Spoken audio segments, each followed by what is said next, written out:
بسم اللہ الرحمن الرحیم۔ بسم اللہ الرحمن الرحیم۔ السلام علیکم ورحمۃ اللہ وبرکاتہ۔ عزیز طلبہ، امید ہے آپ خیر و عافیت سے ہوں گے۔ اللہ تبارک و تعالیٰ آپ کو ایمان اور عافیت والی زندگی نصیب فرمائے۔ تو عزیز طلبہ، آج ہم سبق نمبر 149 کو پڑھنے جا رہے ہیں، جس کا عنوان ہے نفل نماز کے احکام مختلفہ کا بیان۔ نفل نماز کے احکام مختلفہ کا بیان۔ تو عزیز طلبہ، اس سے پہلے کہ ہم سبق کی تفصیل کی طرف آئیں، ہم آتے ہیں مصنف رحمۃ اللہ علیہ کی عبارت کی طرف۔ عبارت کچھ یوں ہے: وَيَتَنَفَّلُ قَاعِدًا مَعَ قُدْرَتِهِ عَلَى الْقِيَامِ ابْتِدَاءً وَبِنَاءً وَرَاكِبًا خَارِجَ الْمِصْرِ مُومِيًا إِلَى أَيِّ جِهَةٍ تَوَجَّهَتْ دَابَّتُهُ وَبَنَا بِنُزُولِهِ لَا بِعَكْسِهِ۔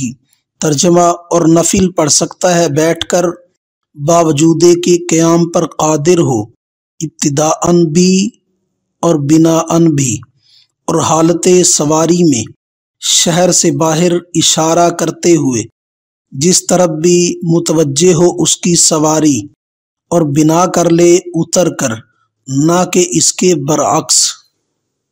تو عزیز طلبہ، یہ تھا عبارت اور ترجمہ۔ اب ہم آتے ہیں سبق کی تفصیل کی طرف۔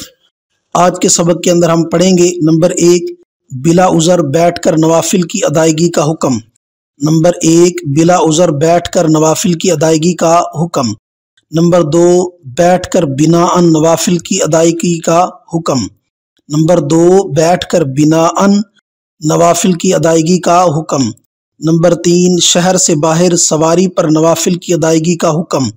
نمبر 4، سواری پر فرض اور واجب نماز کا حکم۔ نمبر 6، اگر کوئی سواری پر نماز پڑھ رہا تھا پھر نیچے اتر آیا تو بنا کا حکم۔ تو عزیز طلباء، ہم آتے ہیں اپنی پہلی بات کی طرف، یعنی بلا عذر بیٹھ کر نوافل کی ادائیگی کا حکم، جس کو مصنف رحمۃ اللہ علیہ نے کچھ یوں بیان فرمایا: وَيَتَنَفَّلُ قَاعِدًا مَعَ قُدْرَتِهِ عَلَى الْقِيَامِ، کہ نفل پڑھ سکتا ہے بیٹھ کر باوجود کہ وہ قیام پر قادر ہو۔ تو تفصیل اس کی یہ ہے کہ قیام پر قدرت کے باوجود بیٹھ کر نفل نماز پڑھنا جائز ہے۔ دلیل: جناب رسول اللہ صلی اللہ علیہ وسلم نے ارشاد فرمایا: صلاۃ القاعد علی النصف من صلاۃ القائم، کہ کھڑے ہو کر نماز پڑھنے کی بنسبت بیٹھ کر نماز پڑھنے میں آدھا ثواب ہے۔ وجہ استدلال کچھ یوں ہے کہ جناب رسول اللہ صلی اللہ علیہ وسلم کی مراد یا تو یہ ہے کہ عذر کی بنا پر بیٹھ کر پڑھے، یا بغیر عذر کے۔ اول تو ہو نہیں سکتا، کیونکہ عذر کی وجہ سے بیٹھ کر پڑھنا اور کھڑے ہو کر پڑھنا ثواب کے اعتبار سے برابر ہیں، لہٰذا متعین ہو گیا کہ بغیر عذر کے بیٹھ کر پڑھنا مراد ہے۔ کیا معلوم ہوا کہ بغیر عذر کے بیٹھ کر پڑھنا مراد ہے یہاں پر، اور حدیث شریف میں فرض بالاجماع مراد نہیں، کیونکہ بلا عذر بالاجماع فرض نماز بیٹھ کر پڑھنا جائز نہیں ہے، لہٰذا معلوم ہوا کہ اس سے مراد نفل پڑھنا ہے۔ حدیث میں اس صلاۃ سے مراد کیا ہے؟ نفل پڑھنا ہے، لہٰذا بلا عذر ابتداءً بیٹھ کر نفل پڑھنا جائز ہے۔ اس حدیث سے معلوم ہوا کہ بلا عذر ابتداءً بیٹھ کر نفل پڑھنا جائز ہے۔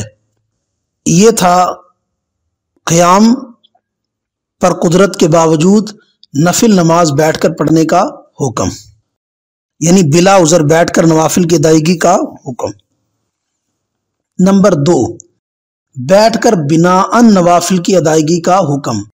بیٹھ کر بناءً نوافل کی ادائیگی کا حکم۔